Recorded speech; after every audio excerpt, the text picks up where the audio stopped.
আউযু বিল্লাহি মিনাশ শাইতানির রাজিম। বিসমিল্লাহির রহমানির রহিম। যারা দোয়া করছেন তাদের ফজরের পরে ঘুমানো মানে কি জানেন? নিজের দোয়া কবুল নিজেই আটকে রাখা। হয়তো বুঝতে পারলেন না বিষয়টা। আপনি যখন আল্লাহর কাছে দোয়া করছেন তার মানে আল্লাহর রহমত চাচ্ছেন।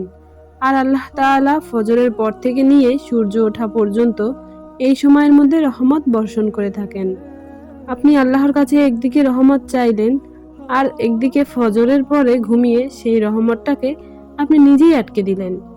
আজকে আমরা ফজরের নামাজের পরে এক বিশেষ আমল সম্পর্কে আলোচনা করব।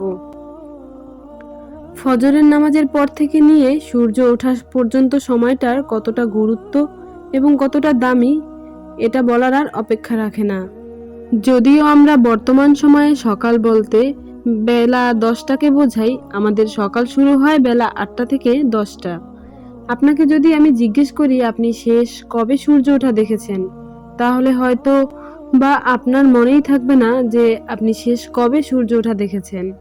ফজরের পর থেকে নিয়ে সূর্য ওঠা পর্যন্ত এই সময়টাকে শুধু ইসলামিক গুরুত্ব দেওয়া হয়েছে বিষয়টা কিন্তু এমন নয়। বরং আপনি যদি দেখেন তাহলে দেখতে পাবেন চিকিৎসা বিজ্ঞানে এর অনেক বেশি গুরুত্ব। এমনকি সেই প্রাচীনকালে আরবি সাহিত্যিকগণ এবং আরবি কবিগণ তেনারা এই সকালকে নিয়ে কত বড় বড় কবিতা লিখেছেন, কত সুন্দর সুন্দর প্রবন্ধ লিখেছেন, সেটা আপনারা না শুনলে না জানলে কল্পনা করতে পারবেন না।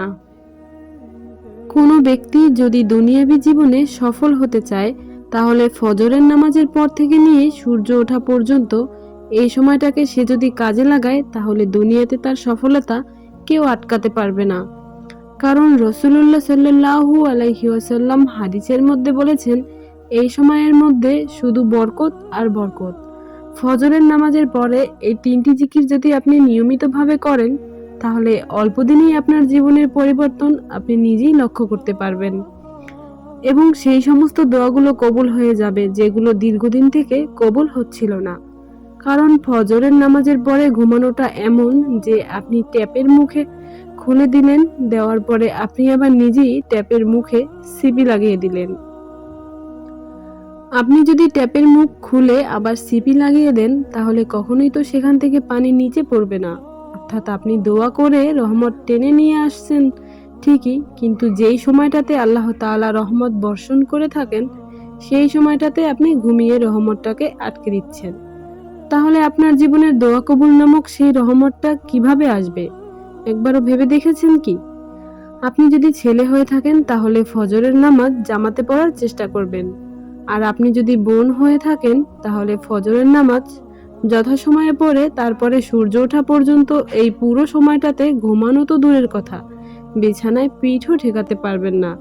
কারণ এই সময়টা এতটাই গুরুত্বপূর্ণ সময়, শয়তান চাইবে আপনি ঘুমিয়ে থাকবেন এবং আল্লাহর এই রহমত থেকে বঞ্চিত হন। কারণ শয়তান তো আপনার ভালো চায় না।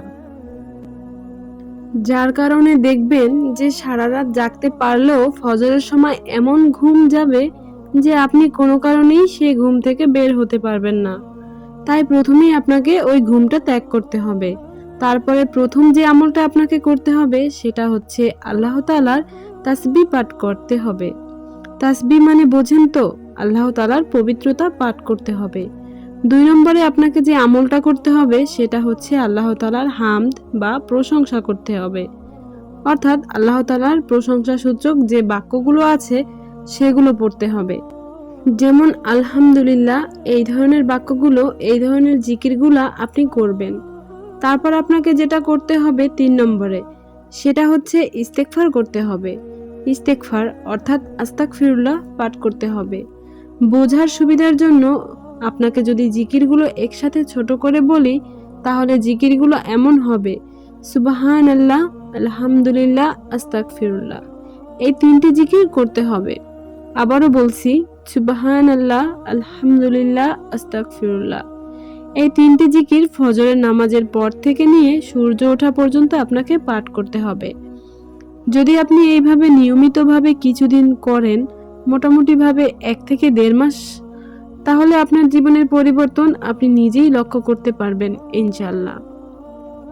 আপনি আপনার সমাজের আর 5টা মানুষের থেকে নিজেকে অটোমেটিক আলাদা করতে পারবেন এবং আপনার সেই সমস্ত কাজগুলো এবং দোয়াগুলো কবুল হয়ে যাবে যেগুলো দীর্ঘদিন থেকে আটকে আছে, দীর্ঘদিন থেকে কবুল হচ্ছে না। তারপরে সূর্য যখন পরিপূর্ণভাবে উঠে যাবে, অর্থাৎ সূর্য ওঠার মোটামুটি 10 থেকে 15 মিনিট পরে আপনি চাইলে ঘুমাতে পারেন অথবা দৈনন্দিন যে কাজগুলো করেন সে কাজে লেগে যেতে পারেন, কোনো সমস্যা নেই।